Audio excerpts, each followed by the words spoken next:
financial advisors, planning for life. Wealthway Financial Advisors, planning for life. And good evening, Hampton Roads. Welcome to another edition of Dollars and Common Sense, your local source for objective, unbiased financial advice. I'm your host, certified financial planner Kevin Zivna, coming to you live like I do every second and fourth Tuesday of the month to dialogue with you, take your calls. If you have a question or comment relating to your own personal financial situation or anything I'm talking about here tonight, jump on the phone lines, give me a call, 627-7979. All we need is your first name, city you're calling from, and no matter what I'm talking about, if it's important to you, then it's important to me. We'll get you right on air. 627-7979. Wealthway Financial Advisors is the proud sponsor of Dollars and Common Sense. We are an independent registered investment advisor, which means we're legally held to a fiduciary standard to put our clients' interests ahead of our own in any business dealing or recommendation that we make. As the premier financial planning firm in Hampton Roads, we integrate expert investment management with customized ongoing financial planning advice to help our clients answer life's big financial questions and enhance their quality of life.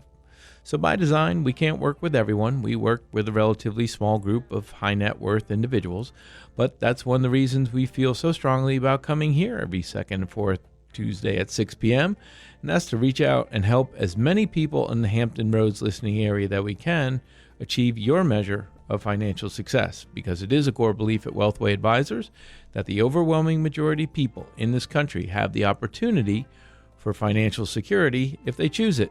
And it is a choice because it takes some time, it takes some effort, it takes some knowledge. We are here to help. You got to take that first step, though. Pick up the phone, give me a call, 627-7979.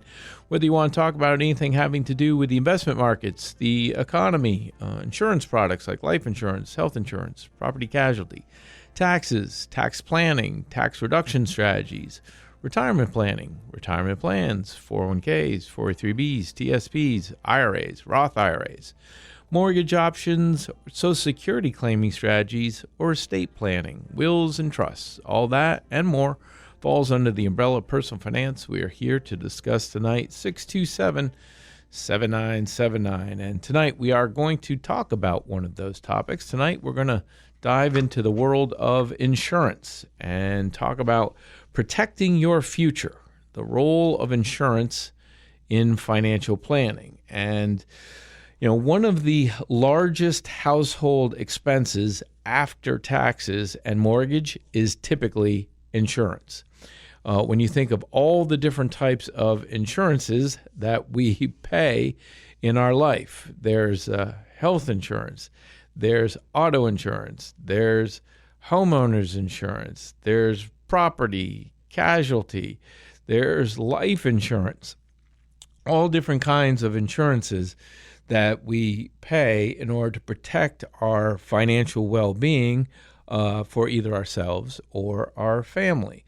So I thought I'd spend some time tonight dissecting the various different types of insurance and weighing in on our opinions on the appropriate use of insurance in the context of a comprehensive financial plan. So first off, a little bit of a definition. So what is insurance specifically? Well, it's a financial tool that transfers financial risk from an individual to an insurer in exchange for a premium payment.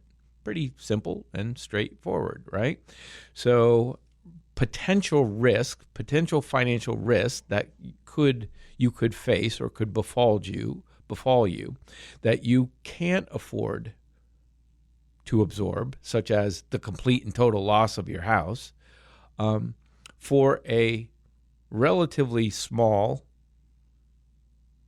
annual premium payment, you can get insurance coverage that protects your house, the value of your house, so that if it were to burn in a fire, then at least you could replace and rebuild the house to a comparable status. And that's a proper and good use of insurance. So transferring risk that you can't afford to absorb to a company who can afford to pay those claims in exchange for a premium.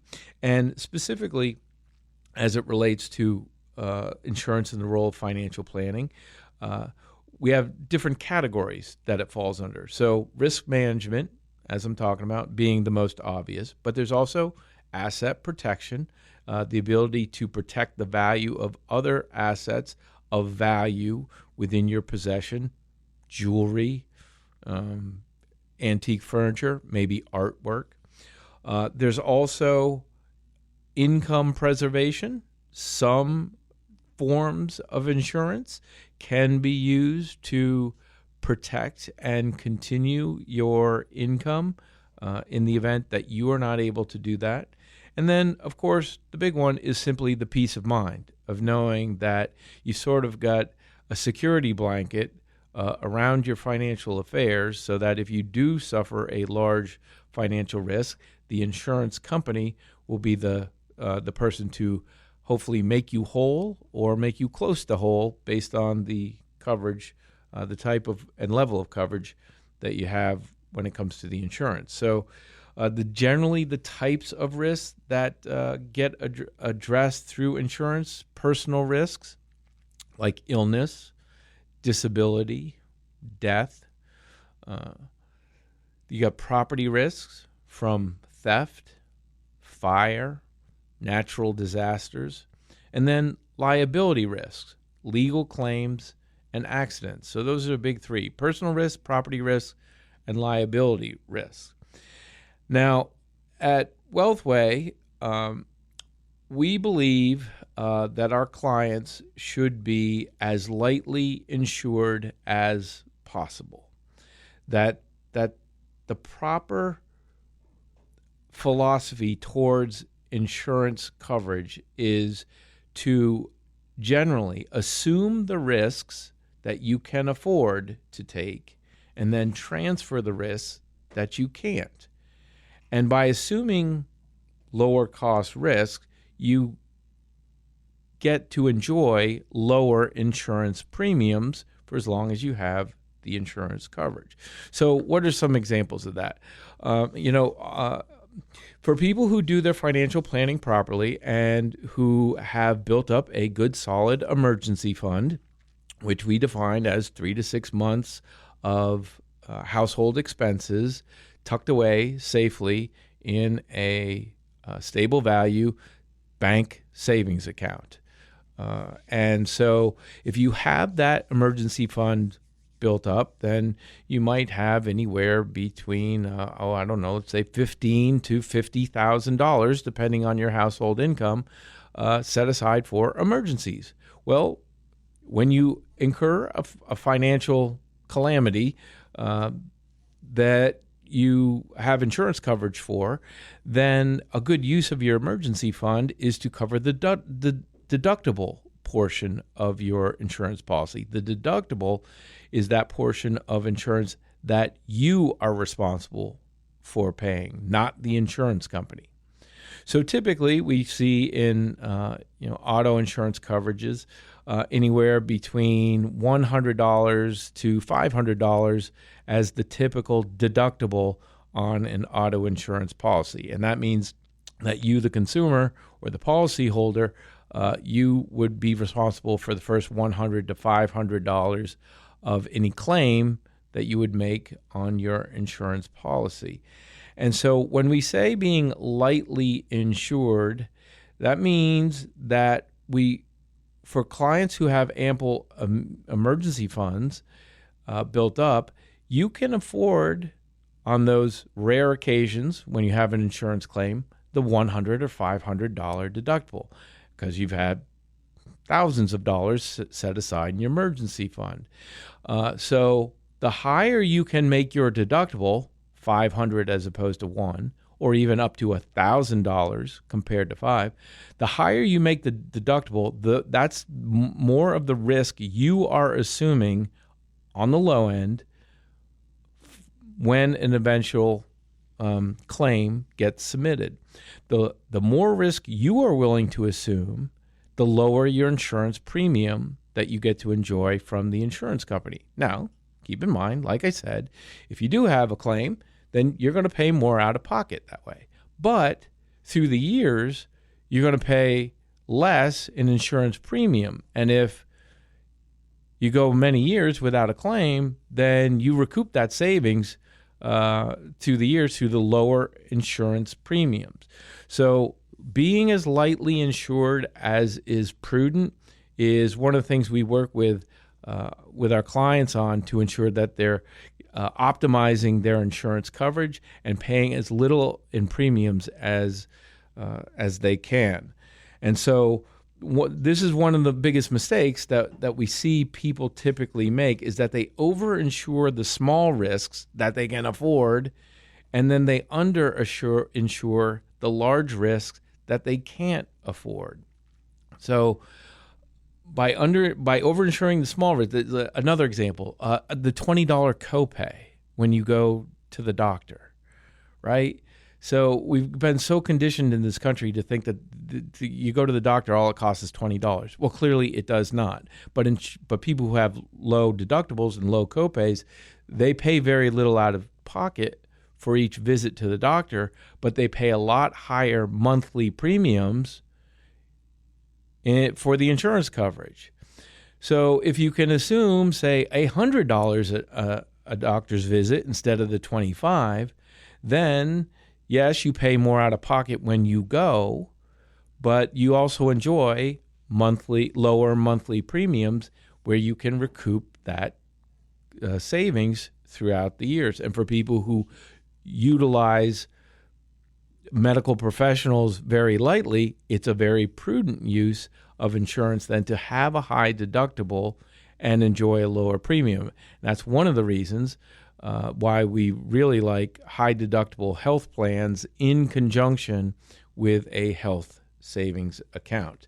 So be careful about overinsuring small risks and underinsuring the large risks. It's much more cost effective to cover the high risk, the large risk rather, the catastrophic, but you absorb the nickel and dime stuff on the low end. And so somewhat of a question for everybody out there: what's the biggest financial risk you've protected yourself against? As you think through that, chances are you will come to the conclusion that is probably life insurance, that your own life is the biggest financial risk that you've protected your family against, the premature loss of income caused by an early death. That's usually the biggest loss that we insure. It's not your home. It's not the liability risk that comes with your home. It's not your auto insurance. It's life insurance is usually the biggest protector that we have out there. All right, I'm going to pause right here. Then I'm going to jump into the different types of insurances. If you want to jump in on the conversation, 627-7979. I'm certified financial planner Kevin Zivna. You're listening to Dollars and Common Sense on News Talk 790 WNIS.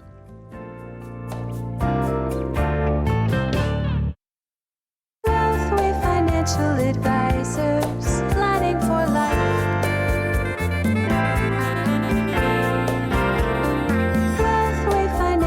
Advisors, planning for life.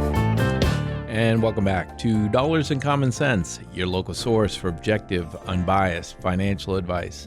I'm certified financial planner Kevin Zivna, the president of Wealthway Financial Advisors, the premier financial planning firm in Hampton Roads, where we integrate expert investment management with customized, ongoing financial planning advice to help our clients answer life's big financial questions and enhance their quality of life.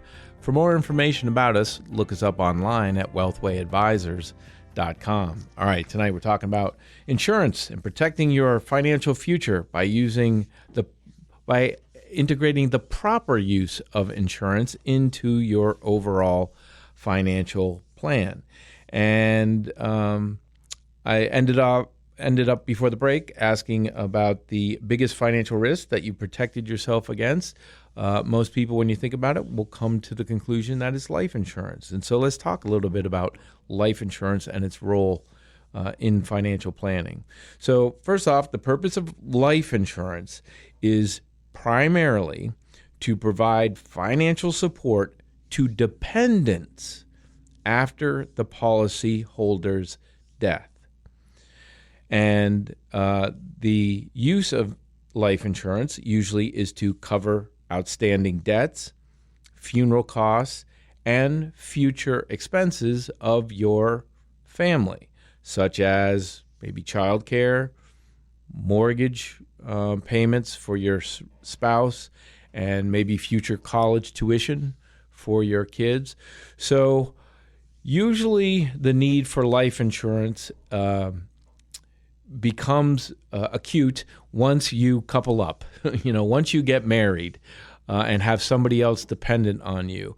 And it especially becomes useful when you have kids, because in the event of a main household breadwinner's premature demise, that income stops, right?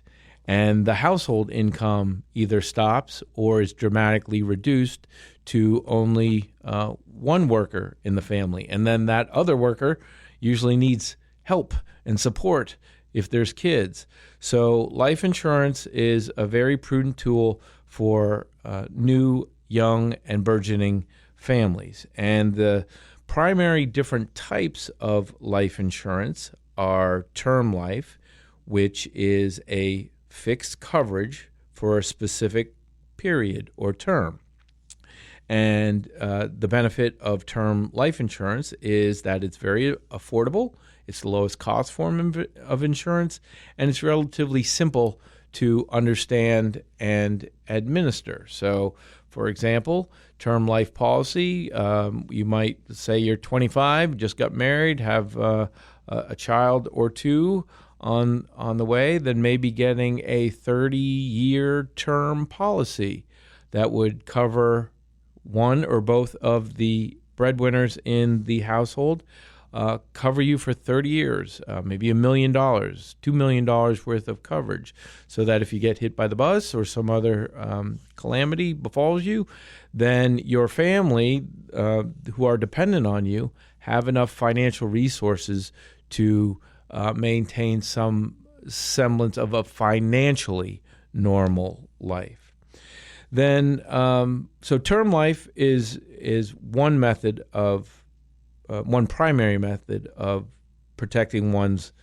And you don't protect the life with life insurance; you protect income with life insurance. But insurance companies, being the marketing wizards that they are, realize that life insurance is a better term for it. There's also whole life insurance, which, as the name suggests, is insurance coverage for your whole life. It's permanent coverage, which typically has a cash value component to it, and the premiums you pay over time for that whole life insurance policy basically go into a savings account and can earn a nominal rate of interest and grow over time. And then you have options with what to do with that cash value in a whole life insurance policy. A term life policy does not have any type of component like that. It is essentially use or lose insurance. And most of us want to lose on our term life policies, which means we've outlived them. And then finally, the other main type of life insurance is universal life. And this is a more complex type of product. It has flexible premiums, which means you can change or choose how much you want to pay on a monthly, quarterly, or annual basis. And then you can also adjust the death benefits as well to suit the changes in your lifestyle. So maybe when you're very young and you just have a spouse, you need a relatively low amount of coverage. Then you start out low on the universal life policy and also have a correspondingly lower premium. But then maybe you have kids, multiple children. Each one comes with their own attendant costs. You're going to want to increase the coverage of your life insurance policy, your universal life policy. That will come with a requisite increase in premium. But it's a lot more flexible vehicle to make those changes. You can't make those changes with term life or whole life easily or at all in many cases. When do you want to buy the insurance? Well, like I've been talking about, young families starting out, when you get a house, even maybe if you're by yourself or you're still single, you want the financial resources to pay off the mortgage of your house if you didn't have other resources to do that. Business owners may have a good use for life insurance if they have a partner or partners who are dependent on them. If they were to meet an early death, then the pieces have to be picked up within the rest of the business. I'm going to have to pause right here for the news. Be back in just a couple minutes. 627-7979. I'm certified financial planner Kevin Zivna. You're listening to Dollars and Common Sense on News Talk 790 WNIS.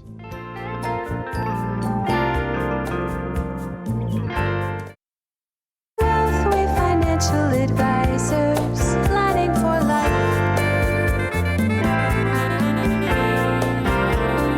Wealthway Financial Advisors, planning for life. And welcome back to Dollars and Common Sense, your local source for objective, unbiased financial advice. I'm certified financial planner Kevin Zivna, the president at Wealthway Financial Advisors, the premier financial planning firm in Hampton Roads, where we integrate expert investment management with customized, ongoing financial planning advice to help our clients answer life's big financial questions and enhance their quality of life. For more information about us, look us up online at wealthwayadvisors.com. Once there, you can request an information packet to find out what it's like to work with us or sign up for a free quarterly newsletter at wealthwayadvisors.com. Just go to the Request a Consultation page, put your name and address in the dialog boxes there, select the appropriate drop-down menu, and we'll get that information out to you later on this week. And that's all we will use your name and address for, is just to send you the information that you request. Or if you have some nuanced questions, want to speak to a live human being, give us a call at the office, 757-456-2200. Want to remind everybody, our next live show will be on Tuesday, August 12th. That'll be 3 weeks from now instead of the normal 2, just due to the way the calendar falls this month. So Tuesday, August 12th. But if you can't catch us live every second and fourth Tuesday of the month, get this show as a podcast. Search for Dollars and Common Sense wherever you get your podcast. Download us, take us with you where you go, and listen at your convenience.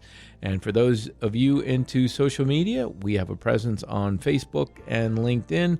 Search for Wealthway Financial Advisors, hit that like or follow button, and then once every week or two, we put up an interesting and hopefully motivating financial planning post to keep you engaged in the process. All right, 627-7979 studio line. Tonight we're talking about insurance and how the proper use of insurance can be used to protect your financial resources. And so just to finish up a little bit more about the life insurance, I talked about the purpose of it, the types of life, the most common types of life insurance, when to buy it, then some of the cost factors that determine the premium that you will pay. There is your age. The older you are, the higher the premium will be. Your health, the better your health, the lower the premium will be. Your lifestyle, do you engage in any risky behaviors such as jumping out of planes or swimming with sharks? If so, that will increase your insurance premiums. The coverage amount, the higher the amount of coverage, the more the premium will cost. And then the term length, the longer the longer the term of coverage for the life insurance, the higher the premium will be. So those are some of the factors that go into determining the amount and cost of insurance. And then we have, the next probably most prevalent form of insurance that we engage in on a regular basis is health insurance. And we're all familiar with health insurance. Many of us conflate the idea of health insurance with health care. They are not the same thing. Health insurance is a means to pay for health care. It is not health care itself. However, yes, the reality of healthcare in the United States of America, which is a very convoluted, opaque marketplace that we don't have time to get into, but for all intents and purposes, in the United States, most all of us need health insurance in order to get reasonable health care.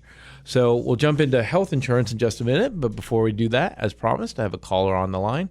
We're going to go to Alan in Buckrow Beach. Good evening, Alan. You're on Dollars and Common Sense. Mr. Zimmer, I've learned so much from this show already, and it's not even over yet. But, sir, I want to quickly address two things, and I hope you'll briefly make a comment about both. Usually people call in the shows and try to keep it to one thing. I'm going to keep it to two smaller things. But, sir, listen, I'm 65 years old, and I know some people that I know in the Buckrow Beach area that go through things in life when they get my age.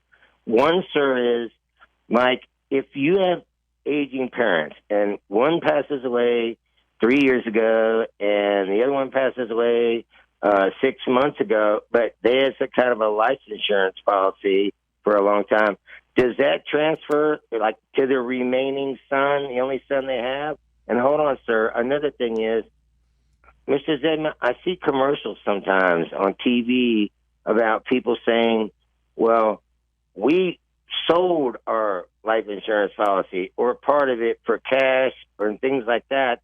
And a lot of us, sir, don't understand either one of those concepts. And I appreciate you taking the time, and I'll take your comments off the air. All right, Alan, thanks for the call and the questions there.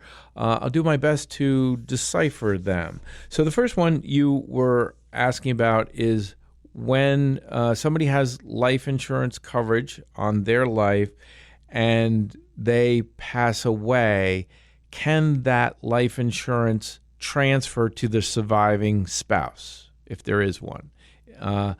The answer to that is typically no. That life insurance is typically sold on a per-person basis. In other words, husband has his own policy, wife has her own policy, and they are typically the owners of that policy, and the owners of the policy can cash in the policy if there's a cash value to it. They can cancel the policy, or if one of them were to pass, then that policy would pay out to their beneficiaries. So usually that's how life insurance typically works. It is possible to insure more than one life on a life insurance policy. A couple could be insured, but typically you want to there needs to be some sort of driving reason in order to do that. And most people typically don't have that when it comes to just pure life insurance. There are other types of insurance policies, like there are a form of life insurance that's becoming more prevalent is actually life insurance policy with long-term care benefits built into it. And that type of policy, you do tend to see both people are covered for their whole life. Because ultimately the benefits from the policy can be used for long-term care and the surviving spouse. But generally, it's one life insurance policy per person, and it would not transfer. It would pay out on the death of the owner. All right, and then the second part of that was the insurance commercials you see of companies offering to buy life insurance policies. Well, the details on this are complex, and the reasons can be varied for why a company would want to buy somebody's life insurance policy.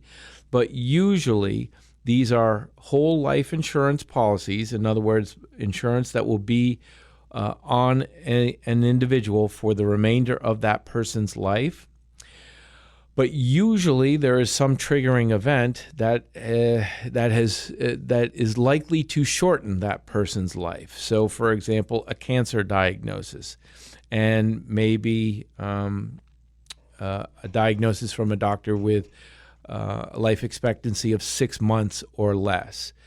And so what these insurance company or these companies will do when they offer to purchase the insurance is they will you don't have to wait to die to get the benefits. The insurance company, the company offering to buy the policy would purchase that policy for less than its face value, for less than what it would pay out.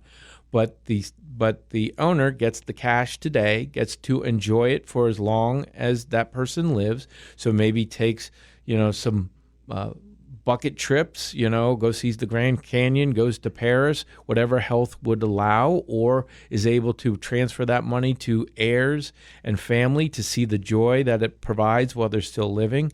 And then that company, when that person does eventually pass on, then the company that bought the policy gets the full amount of the face value, and ostensibly there's a difference there. They pay out to the insured less than what they get from the face value, and they get to pocket the difference. So that, again, it's complex. The reasons for doing so can be varied, but that's probably the main reason you see people wanting to buy whole life insurance policies is when there's a terminal illness. There are options for companies to buy policies for people who are still healthy, but that tends to be not as common. If you're still healthy with the insurance policy, number one, you typically want to keep it. Or if you have outgrown the policy, then you yourself would cash it in. You wouldn't necessarily have to be bought out by somebody else. So that's kind of how that works there. All right, we're going to pause right here for our last break. I'll be right back after these messages with more on insurance and the role of in financial planning. I'm certified financial planner Kevin Zivna. You're listening to Dollars and Common Sense on News Talk 790 WNIS.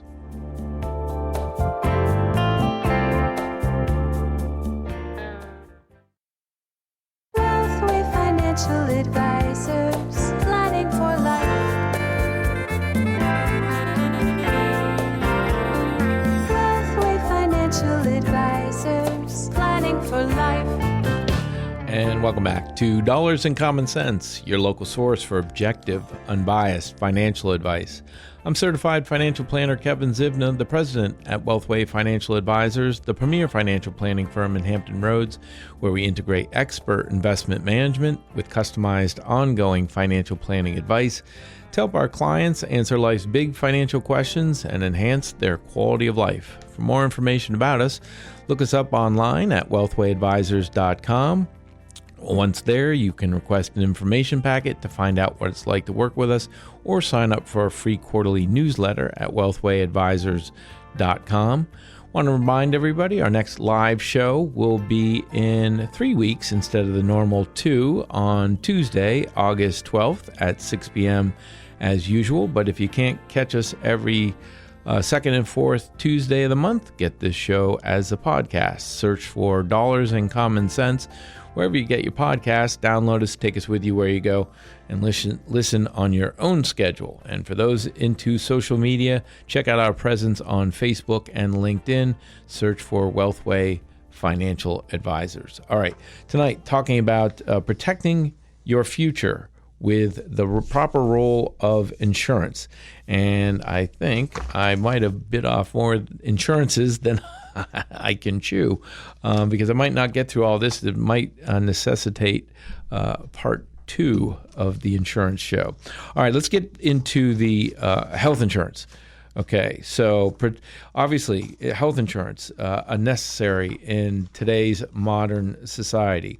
And the purpose of health insurance protects against high medical costs and ensures access to health care. Therein lies part of the problem. The second part of that definition, access to health care, unlike most other types of insurances, you don't need insurance to get your car repaired, if you're in an accident, but auto insurance helps either subsidize or pay for the damage in an accident.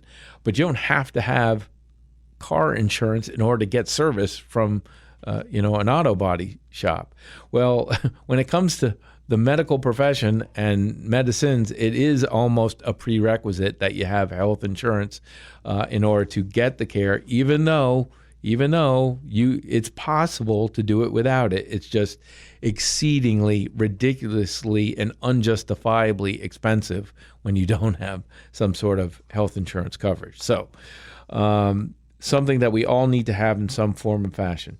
Types of health insurance provided, well, most of us get our health insurance through our employer and employer-sponsored plans, for better or for worse. That has kind of been the model that has developed through the last 80, 100 or years so, that we look to our employers for health insurance coverage. But that's not the only place to get health insurance.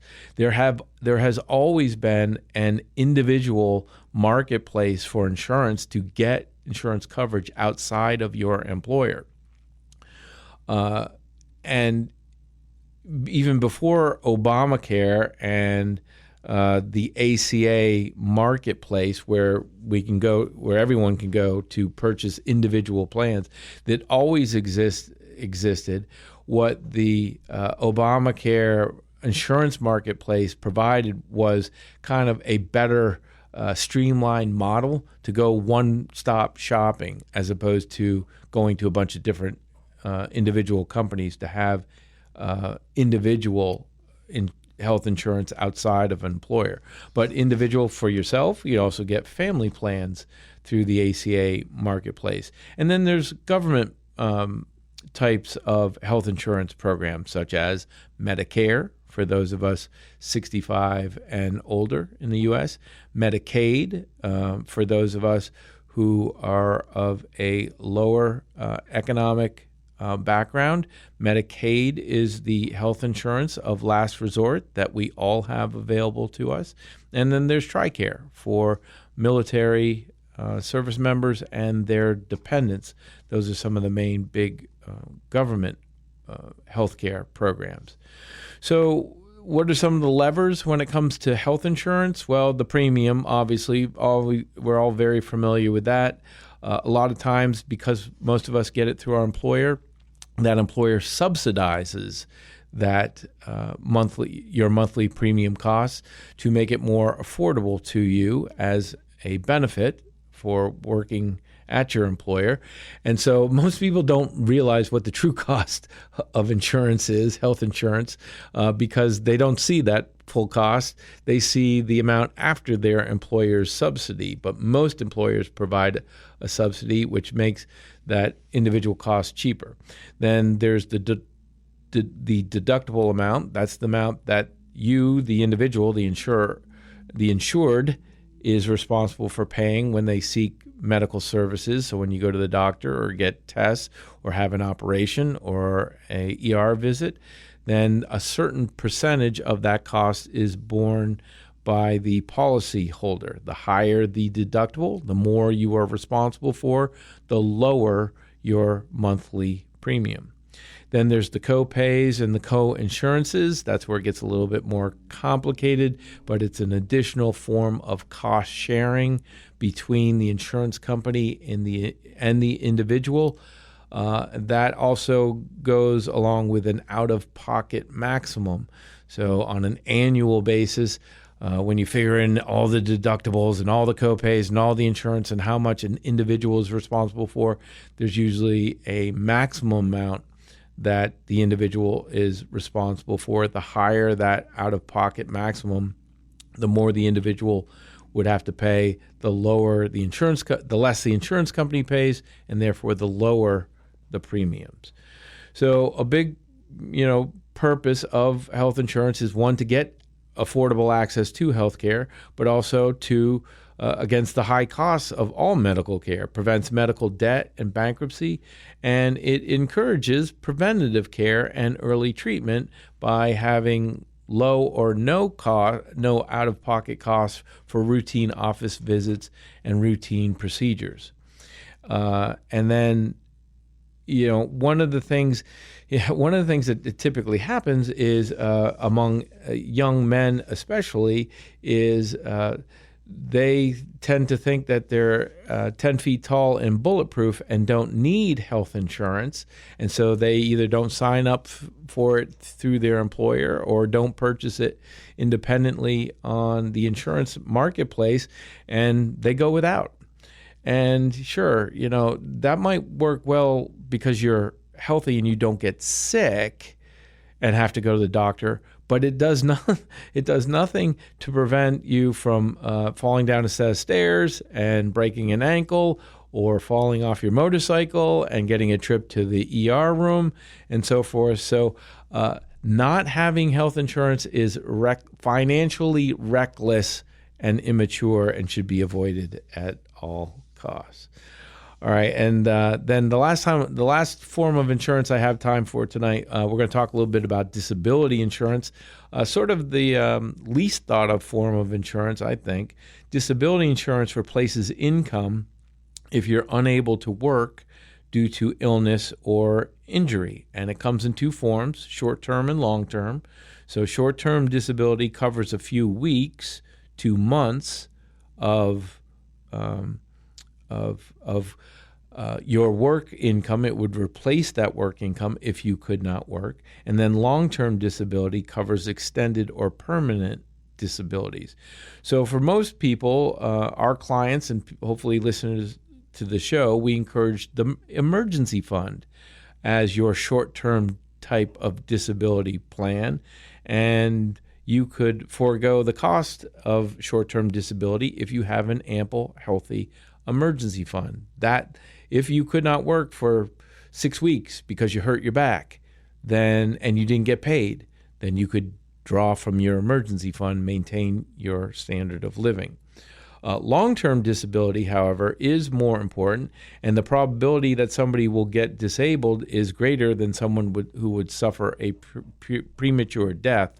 So from that aspect, it actually makes disability insurance more important than life insurance in many cases. Some of the key features of disability: the benefit amount is usually a percentage of your income. So you're not replacing 100% of your current income. One of the common numbers we see is 60% of your current income. There's usually an elimination period, a waiting time before benefit starts. For long-term disability, that's usually 30 to 90 days before it kicks in. Again, a good use of your emergency fund in that interim. The benefit duration can be for a set period of time, say for 10 years, or usually we see until age 65. That's when disability you'd have coverage until, and that would make payments to. At that point, Medicare would usually be the program that would help you out. All right, that's about all the time I have for tonight. I think I'm going to have to bring this material back for another show. So we'll see how that goes in 3 weeks on Tuesday, August 12th at 6 p.m. Until then, I'm Certified Financial Planner Kevin Zivna. You've been listening to Dollars and Common Sense on News Talk 790 WNIS.